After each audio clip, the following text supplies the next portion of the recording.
You're listening to the Global Uj podcast, where every week we learn about the world through the eyes of entrepreneurship. With your host, Ujwal Velagapudi. Roger Zaccar had started commercial insurance in 1962 in Lebanon, our guest's late grandfather. Since then, the business has expanded into numerous countries across multiple continents as a strong and growing family business. Roger Zaccar had started working in commercial insurance in the early 2000s and found that he loved the industry and the business of insurance. He started Comin in 2017 and has since expanded into multiple countries, including Egypt and Greece. I was thankful to catch Roger for an interesting chat in the midst of all his business travels. So hope you enjoy, and also forgive me for some of the technical issues. Welcome to the Global Uj podcast. Roger Zaccar with Commercial Insurance. How are you here today? Well, I'm good. Perfectly fine. Good. And so you're traveling right now, so I appreciate you taking the time. And like you were showing me around a little bit before in the Cairo airport, pretty empty. So it's definitely a great time to travel and catch up with clients. It is. Actually, the one thing which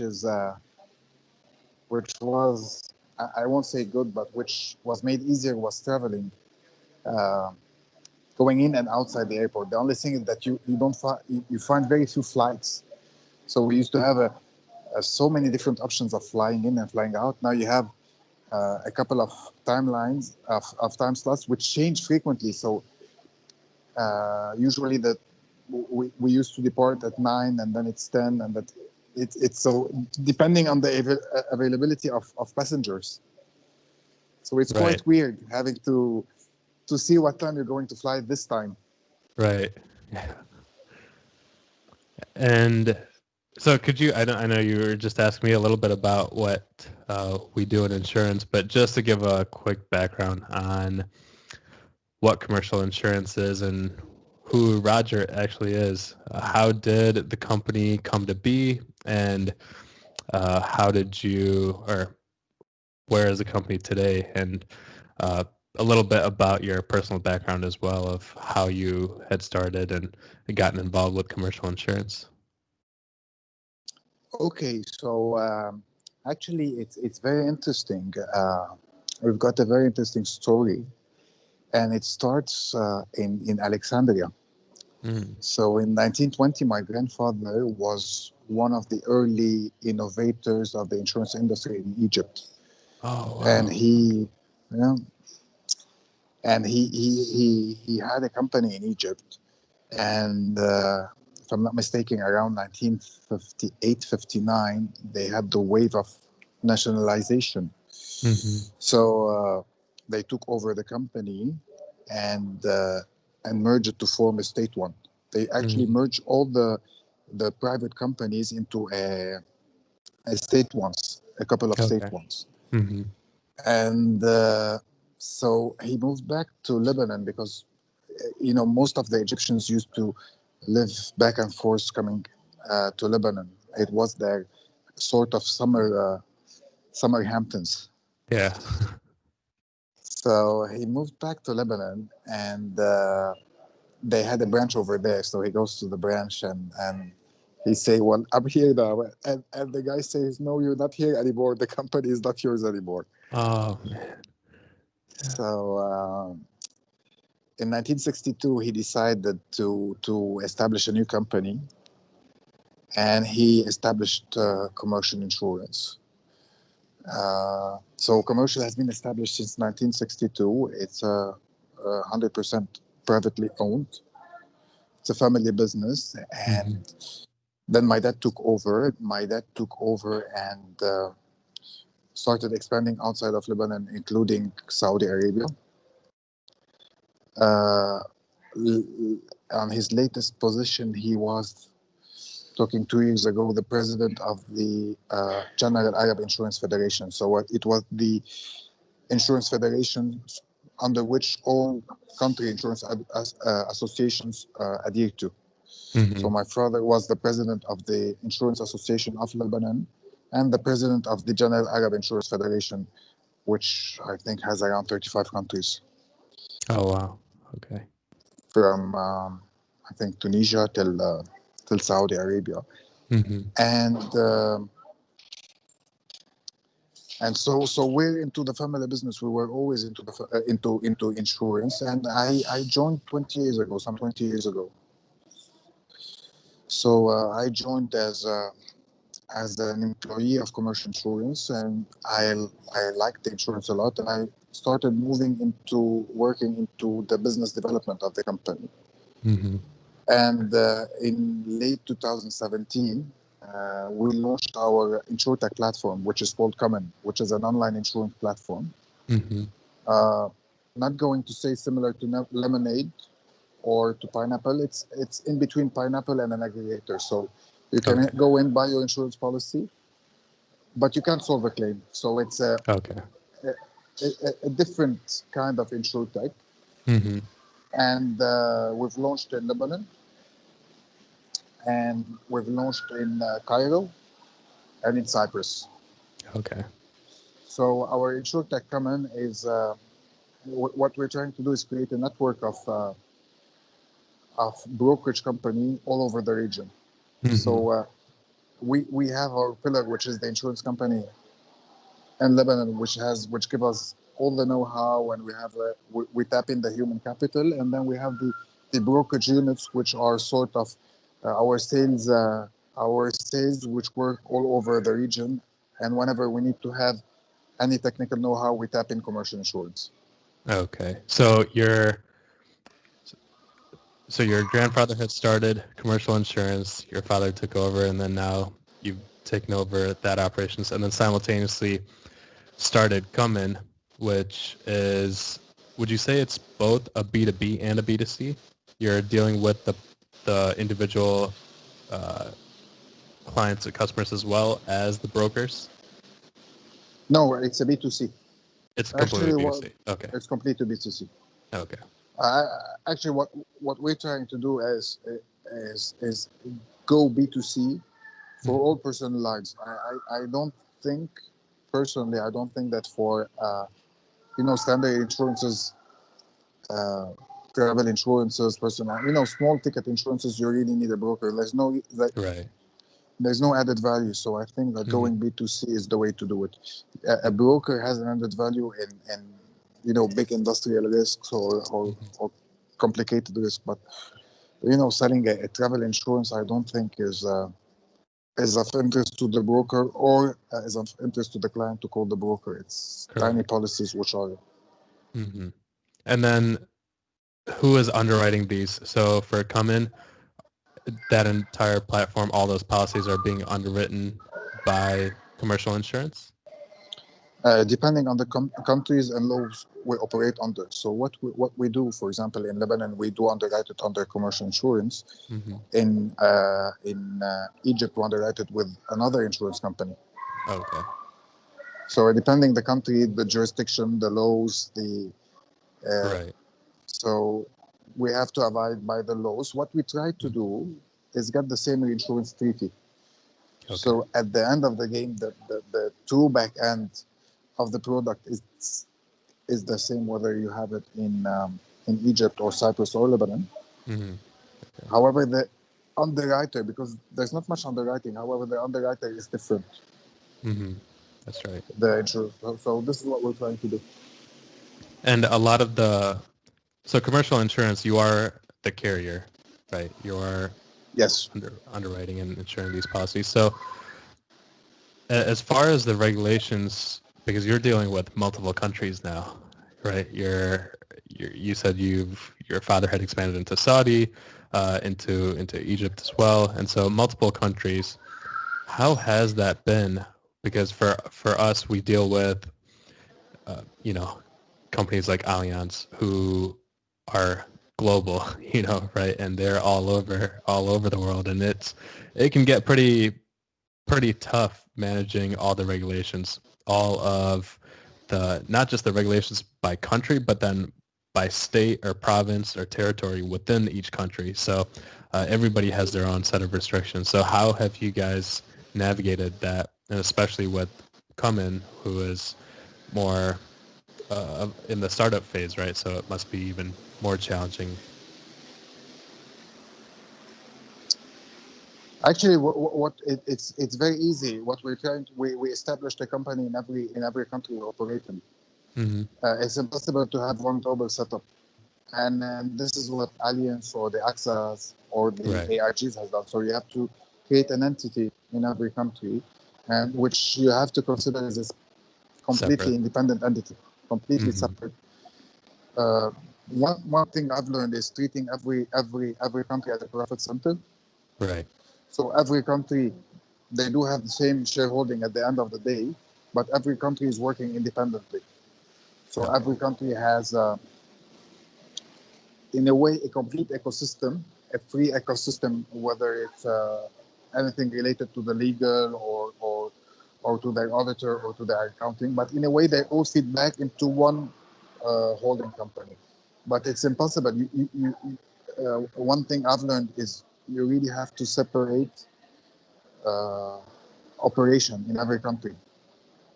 It's impossible to have one operation, especially nowadays with all the regulations, all the GDPR, all the data requirements. Mm-hmm. Uh, it's impossible to have one globalized uh, center. So what we do is, for example, we have the same guidelines for our, let's say, privacy and data security that we apply in Egypt, we apply in Lebanon, and we apply in Cyprus. So it's guidelines. So we have a book of procedure guidelines, and we try as much as we can to have a similar customer journey. Mm-hmm. Processes are different, products are different. Um, it's not easy. I can tell you, it's not Right. easy. I You have to bet. follow laws in different countries. Mm-hmm. So we do have someone who reads daily all the newspapers, seeing Oh, really? what Yeah. you know is coming up, is popping up. Compliance Uh, officer, regulatory officer. exactly. So it is in a way it is fun. Mm-hmm. We're working. I love our part of the region. In a way, it's very difficult to operate in it, but in a way, it's still so new. Mm-hmm. You're talking about, for example, in Lebanon, talking about insurtech. We were the first one, and we're educating the market. Mm-hmm. We are having the similar experience here in Cairo. Uh, Cyprus is a completely different ball game because we don't speak Greek. We speak Arabic, Oh, we speak right, English, we right, speak French, but we don't speak right. Greek. So we have to really rely on the staff on the ground to Mm-hmm. you know to be able to relate and speak Greek and How did uh, you how did you even get to, because of all those limiting factors, you don't speak the language, and how did you even get into Cyprus? Was that more of a business decision, saying this is a great market for us to enter and we need to make it work? actually what we decided to go into Cyprus for a very simple reason. Uh, First of all, it's in Europe, Mm-hmm. and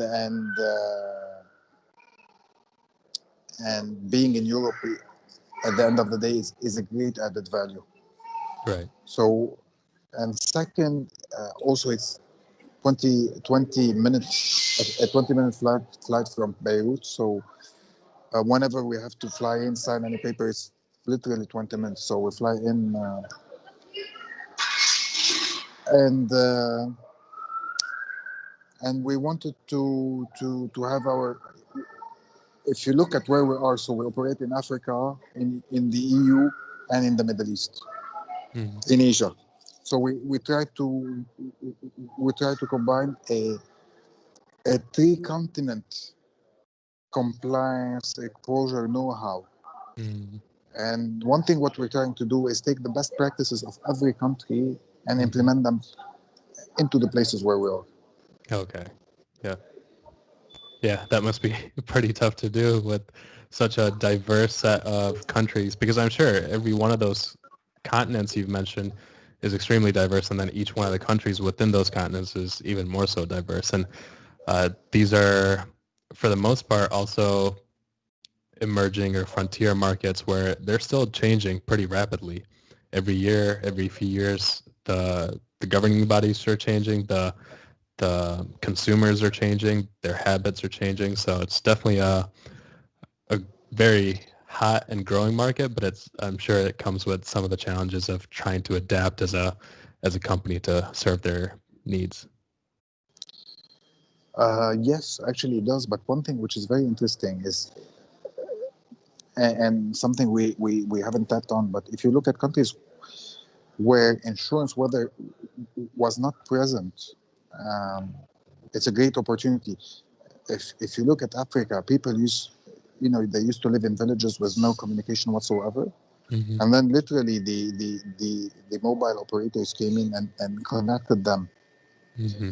So they were first connected via their phones. I mean, literally, you go into Africa, you see nothing, but you see the guy connected with his phone to life, and so whatever service you can provide him over the phone, um, he he will quickly adopt it because Mm-hmm.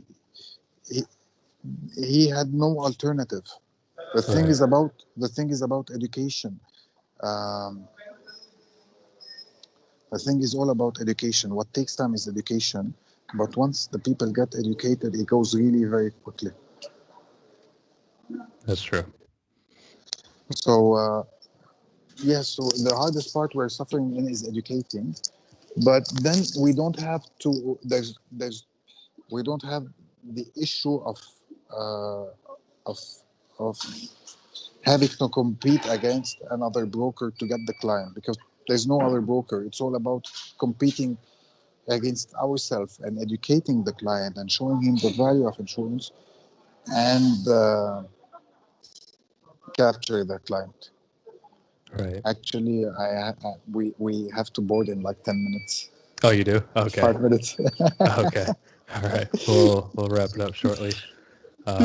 Just want to ask you as far as your underwriting systems, because that's what the company that I run today provides. So it was a company that was started back in 2000 and it had gotten acquired by Oracle. So Oracle owns the product, but a lot of our team members are the same team members that started the company 20 years ago, and they worked at Oracle, or they didn't work at Oracle and they came with us after. So we provide the consulting services for everybody that Oracle sells the product to. And so it was, uh, like I was mentioning, that's really been our true expertise as far as underwriting and really getting to the speed, efficiency, and the underwriting platform is a completely zero code platform that nowadays zero code is, you're finding them more and more often, but 20 years ago, zero code was almost nowhere to be found,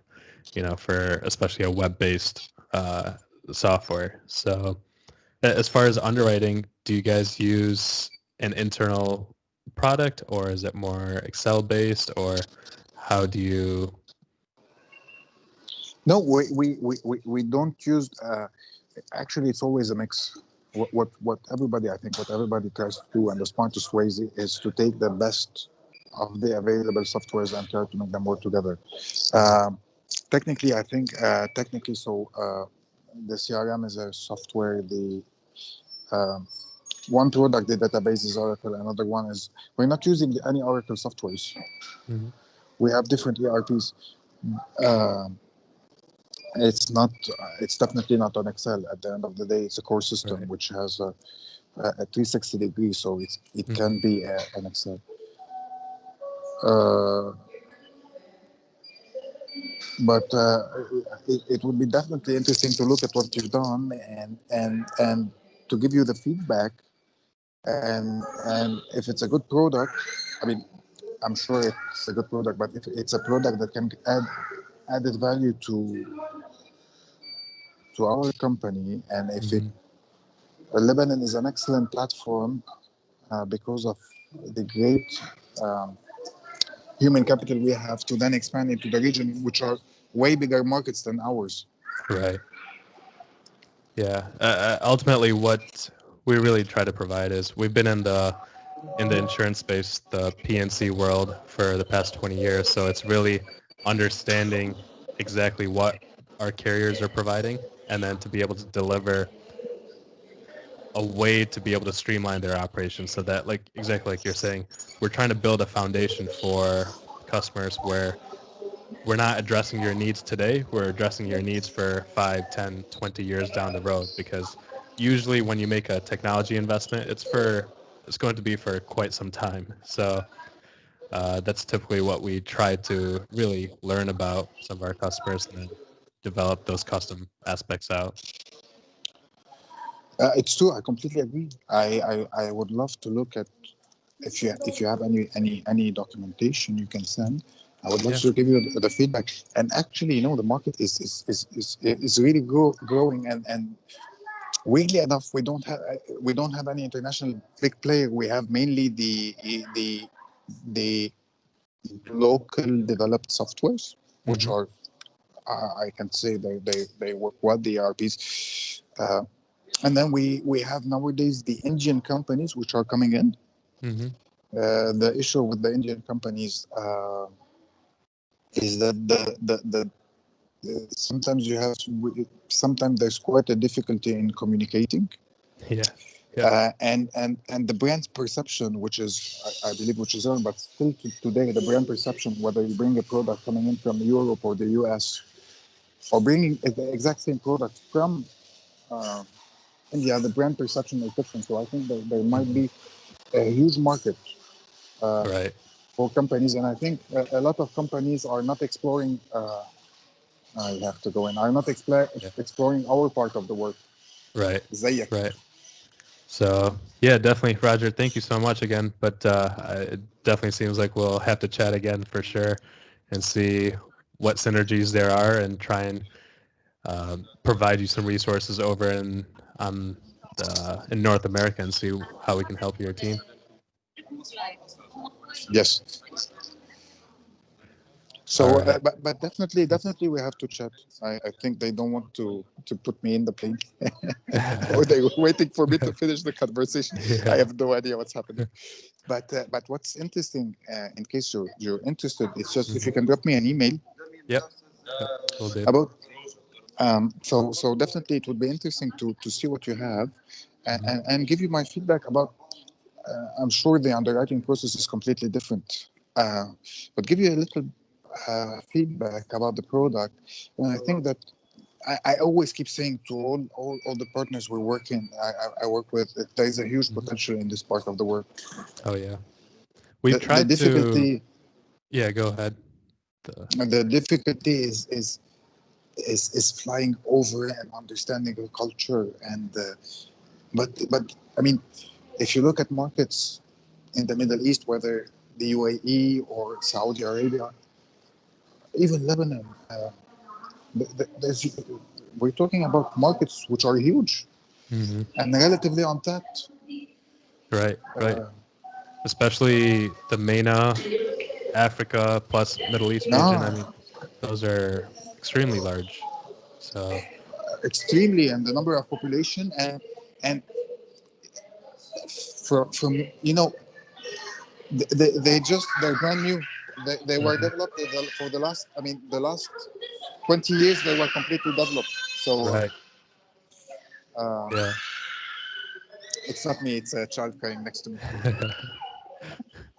So I think and because they're brand new, I think it's very interesting. They don't have their own softwares or ERP, so whenever it's similar to what we do. So whenever you come with a new solution, it's whether they like it or not. Right. And if they like it, and you don't have competition, it's either they take you or they don't. And if they take you, you know that you have a partner for the long term. The difference in culture in our part of the world is that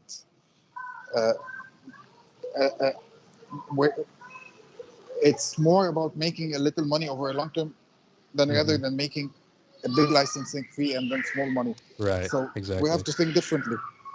Right. That's been our mindset the whole way. We have all these enterprise clients, writing billions and tens of billions in premium, because we're looking at it from a 20, 30, 40-year relationship, not a one-time single transaction. So yeah, I think, and like you said about learning the culture and being able to head over to that part of the world, I can be on a flight next week. So would definitely love to keep chatting with you, Roger, and understand a little bit more about that region because it is so untapped. It's brand new and still so much more potential. So It's it's it's very interesting, and the moment you really decide to want to explore that region, I can put you in contact with. It's a small market. I mean, small market, but I can really put you in contact with the right people who can do the introduction in the countries you'd like to go see. yeah. But what would be interesting is really if you can, just for me to have a look at what you have, what you offer, just for me to get a Right. brief understanding, Mm-hmm. and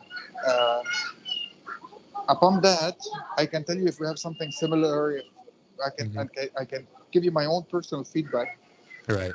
and I would look. I mean, I think it's always interesting to explore different options. Right. Right. And especially with our network out in the United States, we have, there's a lot of carriers, a lot of agencies that we can definitely collaborate with, or I can introduce you to as well. So whether it's Comin or commercial insurance, Definitely, we can. collaborate. I only believe in collaboration. Mhm.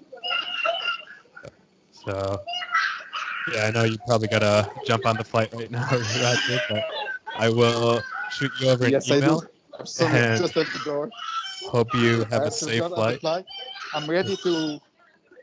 I'm ready to catch up anytime you want. Okay. Drop me an email. You have my email. Yep. Uh, and it was great chatting with you. Actually, thank you for that. Thank you for the You as well. opportunity. You as well. It was a pleasure. Safe, safe And journey. I'm looking forward to reading you. Yep. You as well. As well. And sorry for the disturbance. I mean, No, you're good. it's out of my hands. Yeah. No, that's fine. Thank you so much again for taking the time and hope you enjoyed the flight. Thank you. Yep. See you, Roger. Bye. Bye, Ujwal. Bye. Bye. Bye. Bye. Bye. Thank you so much for listening to the show this week. Please do leave a comment on your thoughts about today's episode, and make sure to hit subscribe to get the latest on the Global Uj. Or if you already have, please share with a friend that you think might enjoy.